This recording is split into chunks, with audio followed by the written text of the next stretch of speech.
Okay, today we're going to do Unit 4, Notes number 13, which is writing from 2 points. So the other day we did writing from slope and 2 points, or writing from slope and a point. This time we're not going to be given our slope, so we're going to have to find it from our 2 points.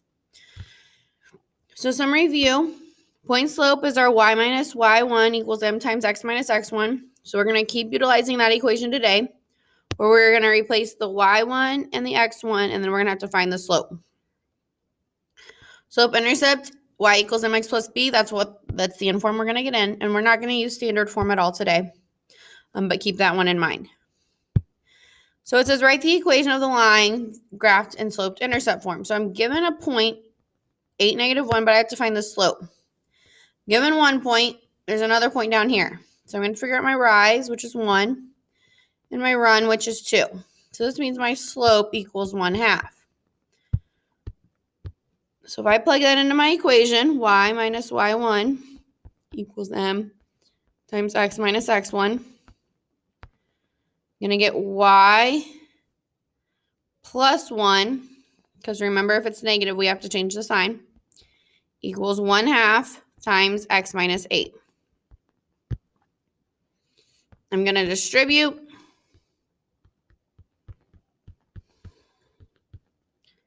It's 4, and then I'm going to move the 1 over by subtracting it. So my final answer is going to be y equals 1/2 x minus 5. So today we're going to learn how to do that. We're going to continue to do that. We just have one extra step added in. So it says write the equation of the line in slope-intercept form that goes through the points negative 1, 7, and 1, 3. First thing you want to do is you want to use a table to find the slope. So we're going to put those 2 points, negative 1, 7, 1, 3, into a table. So from 7 to 3, I'm going down 4. From negative 1 to 1, I'm going up by 2.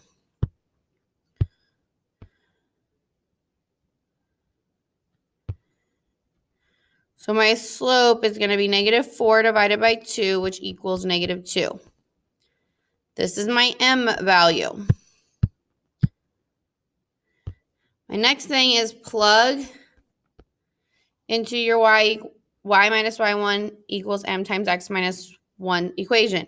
So we're going to replace y1, m, and x1.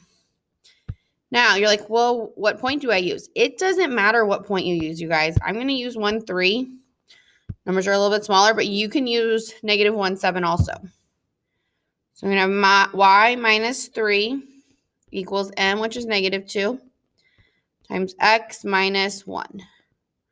So I'm using the points 1, 3. This is my x1, y1, and then my slope is the negative 2.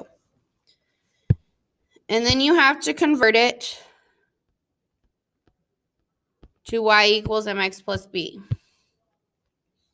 So you want to distribute.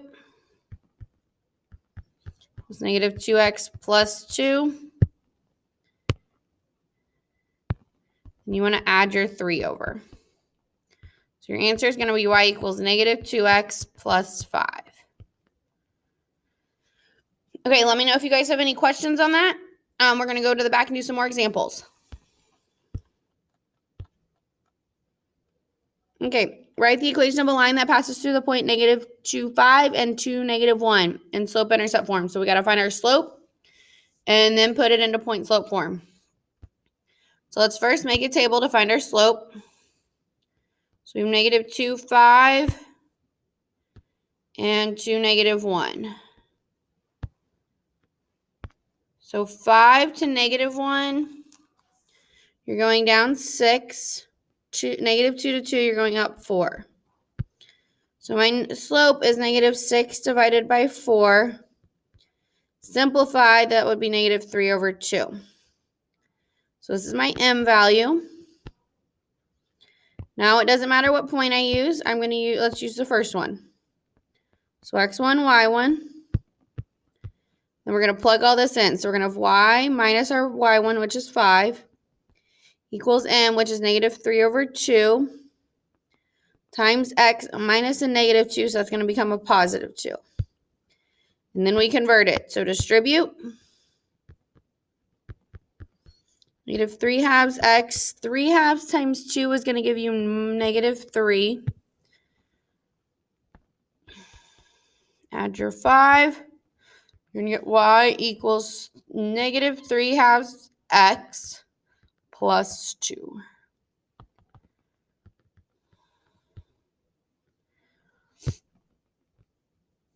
Okay, moving down, it says write the equation of the line and slope intercept form that passes through the point. So for these two, we're going to do the exact same thing we've been doing. So we're going to create a table.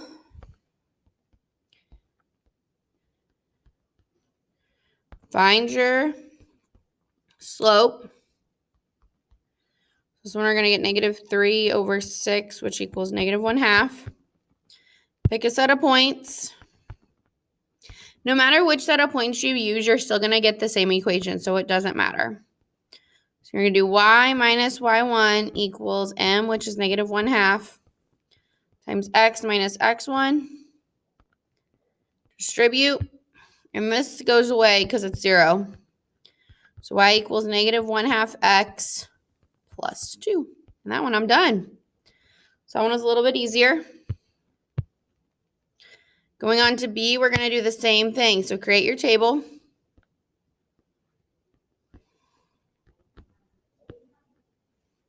So from negative 2 to 5, you're going up 7. From negative 8 to 7, you're going up 1. So it's going to be 7 over 1, which equals 7. Pick a point. Let's pick this one. So I'm going to have y minus negative 2, so it's going to become a positive 2, equals our m, which is 7, times x minus a negative 8, so it's going to become positive 8. First step is to distribute. Equals 7x plus 56. And then we have to move our 2 by subtracting it. So we get y equals 7x plus 54. That is my answer. Okay, if you guys have any questions on finding the equation with 2 points, please let us know. Going down, we're going to kind of review a little bit. It says a personal trainer charges $40 per session. So if it's per, remember that's where your variable would go, so that would have to be your slope. And a sign-up fee of $25. The sign-up fee is a one-time fee, so this is our y-intercept. If an equation is to determine the personal trainer's total charge, what does the 25 represent? We know we're not going to use coefficient, and we know we're not going to use x-intercept, so it has to be slope or y-intercept. So is that value going to increase, or is it going to stay the same? It's going to stay the same, so it's our y-intercept. Next, graph the linear inequality y is less than 4. So we're going to start by plotting 4 on my y-axis. If you remember, this inequality sign means it's a dashed line. So we're going to draw our dashed line. And then if you also remember, we have to shade. This is a less than sign, so we're going to shade everything less than, so everything below. Okay. If you guys have any questions over any of this, please let us know. You guys can get started with your homework now.